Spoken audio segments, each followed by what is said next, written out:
terrified of being alone. Marcus Aurelius wrote the Meditations for no one but himself. It's a strange kind of intimacy where the only reader is the writer. And yet, in those pages, he found a sense of solace and comfort that eludes many of us.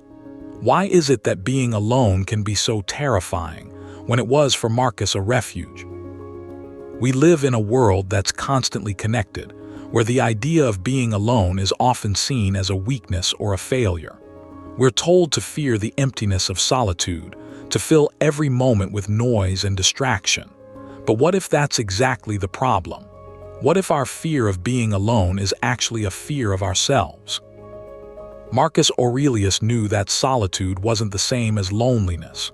For him, being alone was a chance to reflect, to examine his thoughts and feelings, and to become a better version of himself.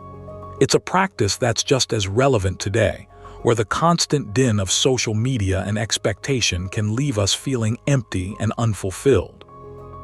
The Stoic idea of premeditatio malorum, the premeditation of evils, might sound bleak, but it's actually a powerful tool for building resilience.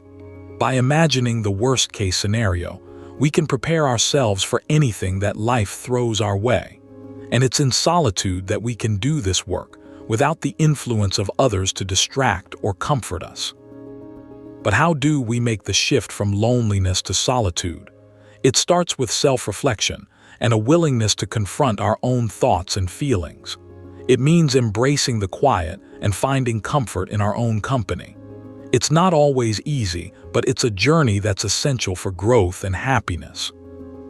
Marcus Aurelius wrote that the impediment to action advances action. What stands in the way becomes the way. For him, solitude was not an obstacle, but an opportunity. It was a chance to become the person he wanted to be, to cultivate the inner strength and wisdom that would serve him well in all aspects of life. So the next time you find yourself alone, try to see it as a refuge rather than a wound. Take a few moments to breathe, to reflect, and to become someone you actually want to be alone with. You might just find that the emptiness is not so empty after all, but a chance to fill yourself with purpose and meaning.